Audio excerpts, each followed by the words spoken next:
When for the first time did you learn that he was having trouble getting it smog? He didn't say he was having a problem with it. The first time he attempted to smog it was March 15th, 5 months later after he purchased the truck. No, it wasn't. I had to repair the truck before I could drive it. You have to drive it to a smog shop.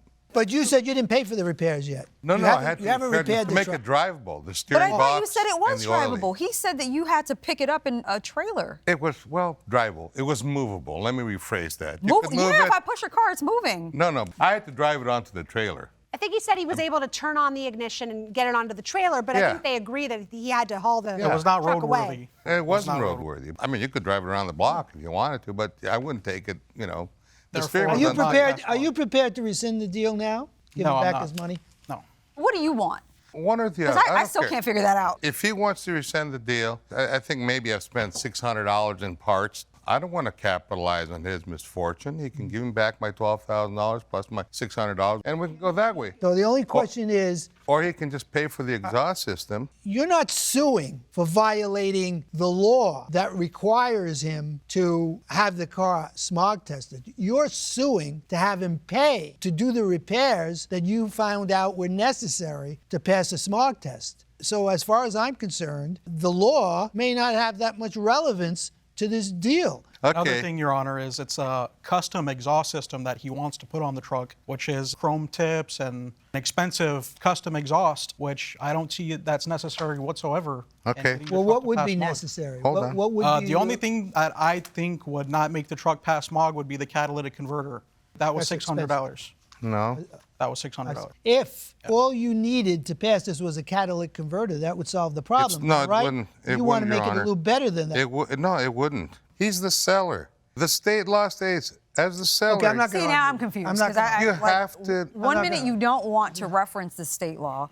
Oh, no, the I next do. you want to use it. I I'm always confused. go. I Yeah, actually, always. I think we're good, Honor. unless anybody else What has. about the late registration fees? Why are you owed That's that? from the time I bought the vehicle till now, because you can't register a vehicle unless it's smogged. So as long as it's not registered, then penalties keep accruing It on says there. 666. That's what I saw. That's what what's the gal at 666. the registration says it would take to bring it up to date. Are y'all good? I'm good. I think I'm ready. All right, so we're going to excuse the parties while we deliberate in this matter. Thank you both very much. This courtroom is now in recess.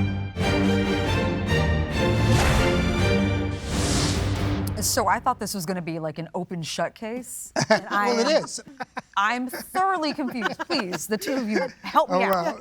Well, I'm deferring right at this moment to Rachel. Oh, Okay, gosh. so we're looking down there. Here's what I can tell you, having lived in California most of my life. I do believe, from reading the statute very carefully, that this is a strict liability statute.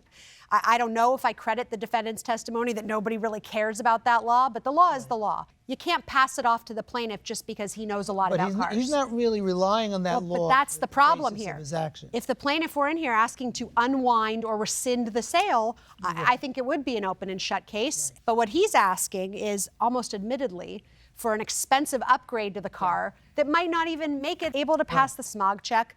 I look at it this way, then. If that law is not applicable, I'm looking at it essentially as an as-is case. Yes.